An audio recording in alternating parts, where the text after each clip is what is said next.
આનંદ આવે છે ને જીવનમાં. બારે જા ધામ આયા પછી કોના જીવનમાં આનંદ થઈ ગયો એકદમ.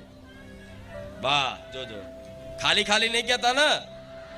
તમને તમારી માની સોગન, તમારી મમ્મીની સોગન, માતાની જ ના હાલાય, મમ્મીની આલું. આ શું કહો છો ને, આખું જીવન આનંદમય થઈ ગયું. અરે અત્યાર સુધી જે સમયગાળો પહેલા તમે જે કાઢ્યો એ તો જાણે નર્ક જેવો હતો. હવે જીવન સ્વર્ગ જેવું લાગ્યું.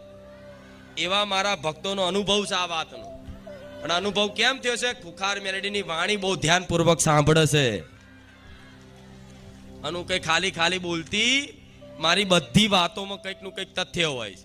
અને મારી બધી વાતો કંઈક ને કંઈક કોકને લાગુ પડે એવી હોય છે.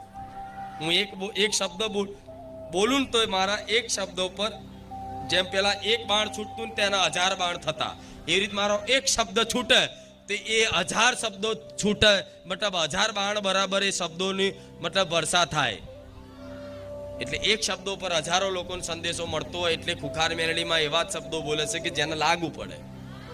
બરોબર ને? હા, તો જીવન શું છે હવે ખબર પડી? હા, શું કહો છો?